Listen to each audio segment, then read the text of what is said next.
Hello everyone, and this is BioPhoenix here, and today we're going to be taking a look at a Sega Genesis game, and that happens to be Mystic Defender.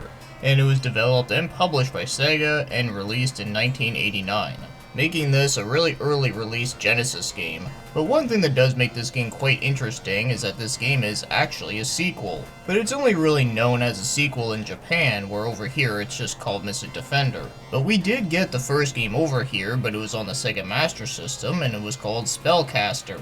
I was thinking about doing a review on that one as well in this video, but I decided to stick with this one because this is the game that I know better. But to make things even more interesting, the two games are actually based after an anime series called Spirit Warrior. Unfortunately, I can't say much about the anime considering I've never seen it before, but it would be one I would like to take a look at. But I'll tell you this, it's not going to be in this year's anime feature, maybe next year's. But anyways, this game is considered as an action platformer. In a lot of ways, this game actually reminds me of the Valis games, more specifically Valis 3. And I'll get into that in a second, but for now, let's talk about the story. So there is an evil sorcerer named Zareth, and he kidnaps a girl named Alexandra. And the reason why he kidnaps her is because he can use her as a sacrifice to bring a resurrection an evil god known as Zoa. So the only one who can put a stop to this is Joe Yamato, who is also a sorcerer, so he just has to go out there, kick some ass, and go rescue her ass. So, some pretty typical stuff here. I'm not sure if this is exactly accurate to the anime story, but hey, that's fine by me.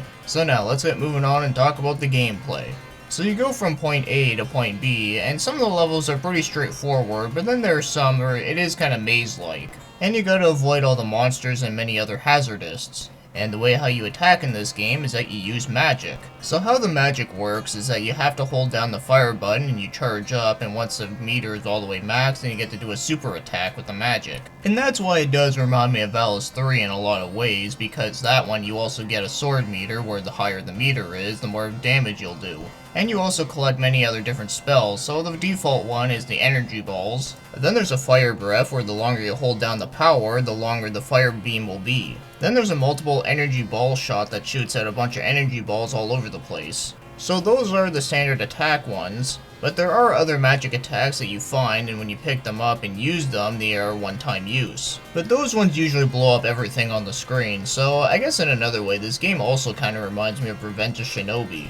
And then there are other things you can pick up like health packs, and then there's also upgrade packs. And what the upgrade packs do is that it allows you to charge magic way faster. And at the end of most stages you have to fight a boss. And usually the bosses require you to jump on platforms. So that's the basic of this one. You control Joe Yamato, you shoot up a bunch of demons with magic, you jump across some crazy platforming, and you collect more magic spells as the game progresses. So it's a very simple to understand action platformer. And like I said, this game really does remind me of a mix between Revenge of Shinobi and Valis 3, which is definitely not a bad thing. So with that said, let's start talking about the controls. And the controls in this one are really good. So the button layout is really easy to understand, but one thing that is good about this game is that even if you're not a fan of the way how it is laid out, you can always change it within the options, which is always great. So moving around, shooting, jumping is all really responsive. Cycling through magic spells is really good since it's all done on the fly, so at least switching through them does not slow down the flow of the gameplay.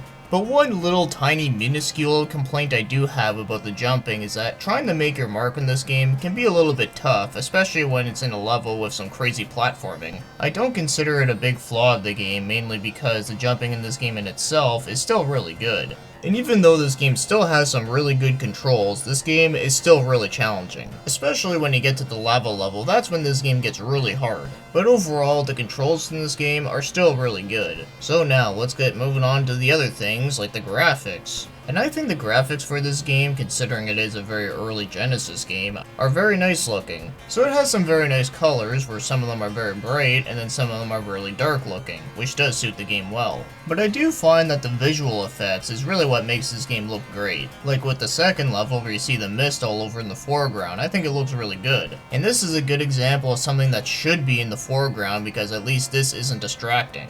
Or it does not get in the way of any of the action. But probably my favorite part about the graphics has to be the design. So it has some pretty weird looking monsters, which are pretty cool, and I think the main character does look pretty cool. In fact, I actually looked up a picture from Spirit Warriors, and he actually does look a lot like it, so at least it is pretty accurate. But probably my favorite looking area of the game has to be the third stage, because everything in this stage just looks badass. Mainly because the entire stage looks like something out of H.R. Geiger, which is pretty sweet. And then you have skeleton xenomorphs that breathe fire. I mean, I don't know about you, but that's pretty badass. So with that said, the graphics in this game are really good, especially for 1989. So I can definitely see why someone would go from an NES to a Genesis in a heartbeat. So now, let's move on and start talking about the music. And I think it has a pretty nice soundtrack. And I think the songs fit the game really well since it has a dark tone to it. And I think it works really well with the Genesis sound chip. But as good as the music is in this game, I wouldn't consider it to be my top favorite Genesis soundtracks. But I think it does a really good job with suiting with the action going on,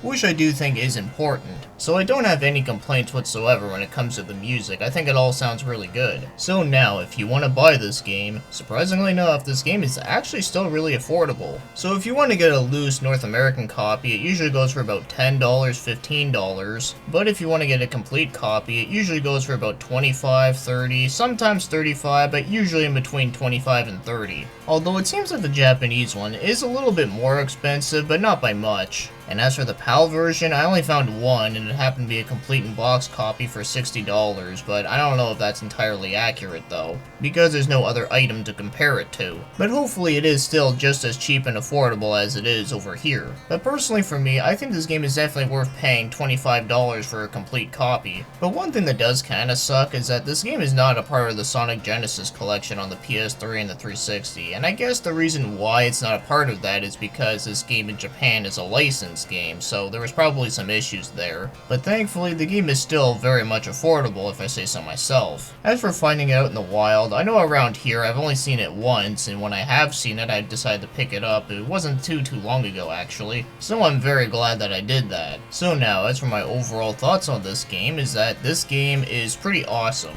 It's a really fun action platformer that doesn't get talked about as much as I thought it would, considering it is a pretty early release game and it was also made by Sega. And as you know, when it comes to the Genesis and it comes to a game that they've made themselves, they usually seem to be on top. But for some reason, this game kinda got left behind, which is a damn shame. But I guess you can also say the same thing about the game Rise Star as well. But yeah, if you never played this game and you really like action platformers, I'd definitely recommend it. But as I said earlier on, this game is pretty tough. But whenever you manage to beat a level, it is very satisfying. So I would also recommend this game if you do want a decent challenge. And if you happen to be a fan of the anime but you never knew about this game, then I can also recommend it for that too. But one last thing I do want to mention that is kind of weird is that there's actually two versions of the game, where there's an uncensored version and then there's a censored version. But there's only one thing that they change between it, and no, it's not the blood in the game, it has to do with the ending screen. Because in the first version, Alexandra is nude, and in the other one, she's wearing a dress. Yeah, it's just one of those things. And there's no way to tell which game is which version just by looking at the game itself. But either way, most importantly, the game is fun, and I think that's what should matter. So with that being said, Mystic Defender is a great game, and I'll definitely take a look at the Master System one someday. So thanks for watching and commenting, and have yourselves a great day.